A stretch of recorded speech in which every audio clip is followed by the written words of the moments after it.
WoW's sub count has been a hot button issue for many years.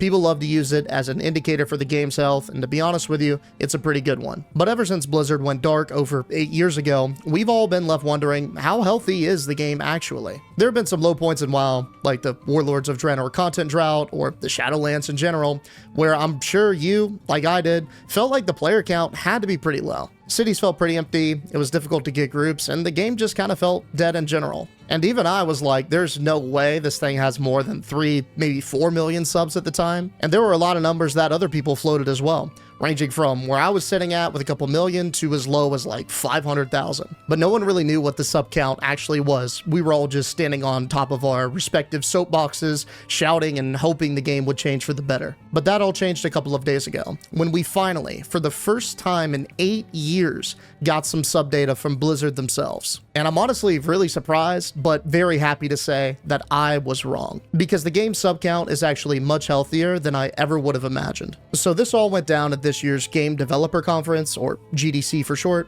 where this man, John Haidt, who is the GM of the entire Warcraft franchise, was supposed to give a talk. Now, for those of you who don't know, GDC is basically this massive convention that is held in San Francisco every year, where a bunch of game developers, industry professionals all come together for a big conference. There's a show floor demoing new games coming out, there's big publishers that are flying in to attend, and the conference invites industry professionals and high-ranking people from various game development studios to come in and talk about some topics. Just imagine something like BlizzCon or E3, but for game developers. Anyway, John was invited to speak on the ups and downs of managing the Warcraft IP. Specifically, the title of the talk was The First 30 Years of Warcraft, The Making of a Game Universe. Now, usually these GDC talks are pretty technical. There's a lot of stats that are thrown around, a lot of high-level design terms. So when John was invited to speak on this, obviously he's going to want to bring in some sort of player engagement data from Warcraft. And I'm sure he thought, what better way to quickly demonstrate the ups and downs of WoW over the past decade than to show the sub count. Now, why is this such a big deal? Well, Blizzard used to release their sub count every 3 months, starting all the way back in 2005.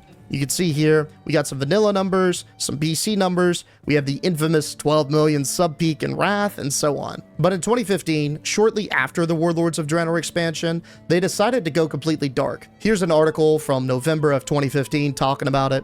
It says that Blizzard Entertainment typically announces their sub counts, but the company has confirmed that this week's announcement of 5.5 million subs is the last time that the company plans to divulge those numbers. And it was. That was the last official number that we got for some time. Now, scrolling down a bit to figure out why they did this, Blizzard said there are other metrics that are better indicators of the overall Blizzard business performance. So they probably felt like the dropping sub count would somehow negatively impact the company's value. And I totally get that. But real talk, WoD had one of the biggest drop-offs that we've ever seen from any expansion, and it was pretty poorly received, especially post-release hype, where it shot back up to 10 mil, and then boom, right back down to 5. There were a lot of things about that expansion that left a really bad taste in people's mouths, like the mismatched expectations of player housing, the cut content, especially major cities. Like, the Alliance was supposed to get the Black Temple, and we got a hut. All the war chiefs were supposed to get their own raids, dungeons, all that was scrapped. It was a classic case of over-promising and under-delivering, and Blizzard felt that right in their pocket. But I'm going to save that rant for another day. Let's get back to the sub count. So their decision to stop releasing the sub count, it seems like, was A, to not negatively impact the company's value, and B, probably stop the bleeding of the negative community sentiment. But I think you could argue that over the long term, it actually had the opposite effect. Maybe not with the company's value, but definitely with the community sentiment. Because this didn't stop players from talking about the sub count, it only left them to speculate what it could be. And they speculated pretty low. Here's an example. There are tons of posts like this from over the years, but they all capture the same spirit. It says, do you think WoW has dropped below 1 million subs? The majority of people say it's under 1 million subs. The next ranking is under 1.4, and then 384 over 2 million subs. And just scrolling through the comments here, it kind of confirms that notion. This guy is like, retail has to be lower than 500K right now. Scrolling down a little bit further, last approximation I know of is roughly 700K. 10 mil to 0.7 mil in 1 year. Bobby must be proud. 1 million subs with 30% being bots or gold sellers. Of course it's under a mil. take into account how those numbers get inflated by bots, no way it's even close. And we can keep going. But the point is, when players don't have an objective metric to look at, they're going to speculate. And because of the negative community sentiment at the time, they're going to lowball it in a really, really bad way. And then other players are going to see that, they're going to lose faith in the game and the community, and they're just going to disengage entirely. And it creates this domino effect, this snowball that just builds a lot of resentment in the player base at large. Now, this speculation has been going down ever since Blizzard went dark about the sub count in 2015. But a couple of days ago, John decided to break that silence. Because during his GDC talk, he showed some graphs that not only had recent sub counts, but it had sub counts for the entire 8 years. And again, I'm really surprised. Now, I felt like Dragonflight was a step in the right direction. I felt like Blizzard has done some great decision making, especially recently with Hardcore, with the SOD launch, Plunderstorm coming on in as a new game mode. We got the War Within expansion, Metzen coming back. There have been a lot of things that have been going pretty well for Blizzard recently. Now, here's one of the slides that John showed during his talk. This one's probably the biggest timeline that we got. It goes through all the major releases over the years. We've got Legion, BFA, Classic, Shadowlands, you get it. Now, there are a couple things that surprised me about this graph. First of all, I kind of felt like WoW was digging itself out of the valley of death that Shadowlands created for the franchise. Dragonflight was a step in the right direction.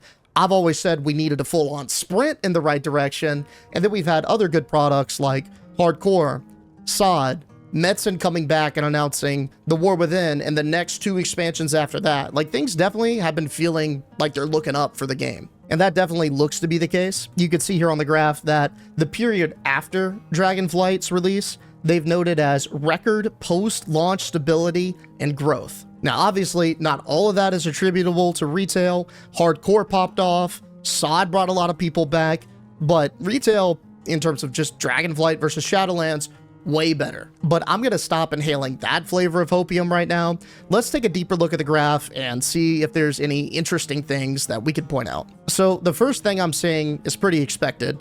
You've got these big spikes around every major release. Here's Legion, BFA, Shadowlands, Dragonflight. Now, if you're like me, you've played WoW for a long time, and you might say that I'm a WoW stan, but I'm at the point where WoW has been such a big part of my life for so long that every time a new expansion comes out, I want to give it a shot. No matter how bad the previous one was, no matter how much my heart was broken, it's kind of like a toxic ex.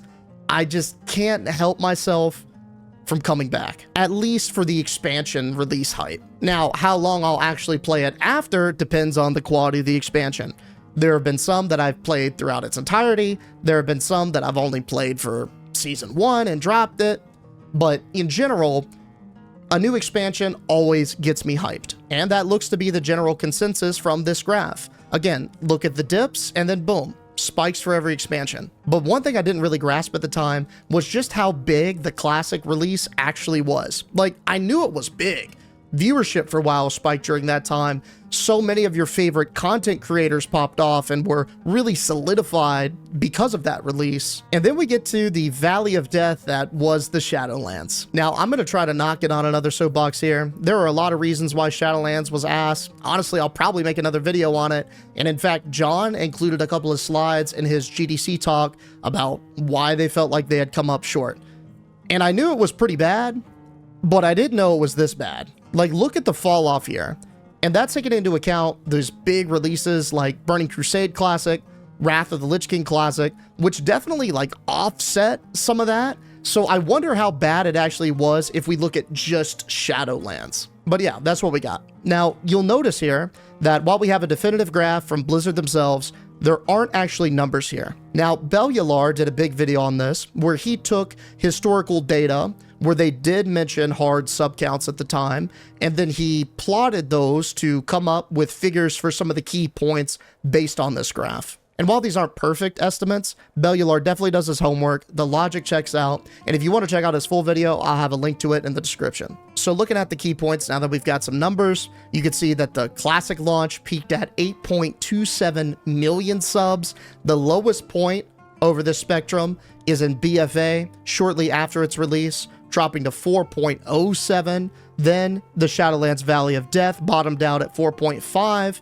and that puts today's sub count at somewhere in the region of 7.25 million subscribers. And again, I thought that the sub count was probably around 3 to 4 million at this point. If you asked me back during the Shadowlands era, it bottomed at say like 2, so this is way better than I thought it would be. I also found this cool graph on Reddit that plots the data we just got with historical WoW sub data. So if you wanted to see WoW's timeline over, its entire life cycle for sub counts, boom, here it is. You can see here that we've got a peak in Wrath at around 12 million, another peak for WoD, the classic peak, and then here we are at 7.25. Pretty cool to see that despite everything WoW has been through over the last couple of decades, we're still at a really, really healthy number. Like, keep in mind, for Steam games, for example, when a Steam game breaks 1 million players, it's huge. Like when Palworld actually crossed the 1 million barrier recently, it made incredible waves in the media. For WoW to have 7.25 million subs, still pretty insane, especially for an MMO that's seen sort of as a dated genre. So what went down? How did they manage to turn the tides and actually win back over a substantial portion of the player base? Well, it's tough to know exactly for sure, and it's honestly probably a lot of different things, but we can at least do a little dive into it. So here's the slide where John was talking about the sub counts they were expecting to see through the BC Classic and the Wrath Classic releases, and then the Dragonflight launch. Generally speaking, after Shadowlands Season 1, they expected the sub counts to kind of bottom out around this point here, get a slight bump from BC and Wrath re-releases that would then taper them into Dragonflight. But this is what they actually got. Historically high churn and, quote, not what we expected. So first of all, their rock bottom was way lower, and their Dragonflight release bump was also way lower, implying that they had significantly eroded player trust, and for a lot of people, they weren't going to return for Dragonflight. And then we've got historically high churn. So churn is a statistic that's used in a lot of different industries, which basically represents how quickly you lose somebody. It's especially important in game dev. Retention is another stat that goes hand in hand with churn. But it basically works like if you open up a restaurant and you have 100 customers the first day, how many come back the second day? If 50 people come back, you've got 50% retention, but you've also churned 50 customers. So basically, historically high churn just means a historic loss in players. But then we've got this turning point here, which seemingly climbed us out of the Valley of Death. So let's talk about a couple of things that I think managed to help us get out of there. First of all, the Shadowlands era was a really bad time for Blizzard outside of just the game itself. We've got the lawsuits, the toxic workplace, the SA allegations, Bobby. I mean, Blizzard was just not in a good state here. And a company can't make a good product if it itself is systematically dysfunctional. On top of that, we had all the issues from Blizzard transitioning to a work from home style because of COVID, and then of course Shadowlands being a flop in general. But it feels like Blizzard is on the other side of a lot of those things now. A lot of the team has been restructured, Bobby is out, Blizzard has just been reacquired as a whole. There are a lot of overarching things that don't have to do with necessarily just the game that have seemed to turn for the better. But aside from that, I think the product just generally has improved. Dragonflight is definitely better than Shadowlands. It's a step in the right direction, and although I think we need a full-on sprint in the right direction, at least we don't have a complete bomb of a product this time. It's a return to basic Warcraft fantasy. There are some really good additions like Dragonflight. Mythic Plus is in one of the best states, if not the best state it's ever been. There are some objective dubs that Dragonflight has brought into the game. Now, aside from retail, we've got some other really good iterations of WoW that have also been released this year, like Hardcore and Season of Discovery. As someone who streams this game full-time and talks to a lot of people about it, I can't tell you how many people have come back just to play Hardcore or Season of Discovery that have quit in, say, Cataclysm, Mist of Pandaria, Wrath of the Lich King, even BC. And I know that that's just a really small personal sample size, but the fact that these releases reignited players' interest that were otherwise disengaged or have been disengaged from the franchise for like 10 years is incredible. And it definitely signifies that people are willing to give Warcraft another shot, despite everything it's been through. And then we have Daddy Metzen. Dude, when Blizzard announced that Metzen was just working in some capacity with them again, I was so excited. All Metzen has to do to improve WoW is just be in the building. That man could run coffee for interns and still make a positive impact on the game.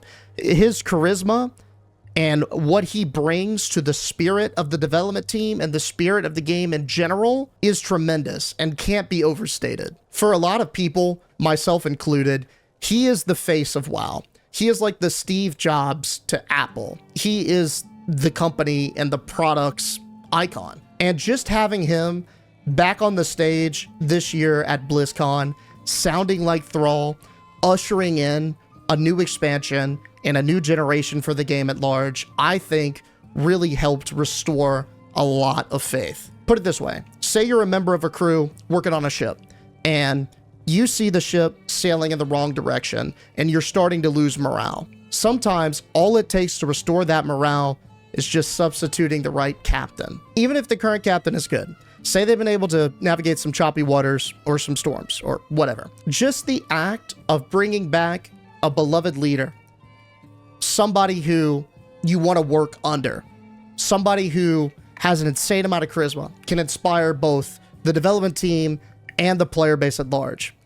Seeing that beloved captain steering the ship once again, I think is such a tremendous positive sign for a lot of people that it just might allow them to give WoW another look. But I want to know what you guys think. I always love having these conversations both on stream and just via videos, and I try my best to respond to all the comments that I can. So please, if you have something, whether it's negative or positive, just drop me a comment below. Thanks for watching. We'll see you in the next one.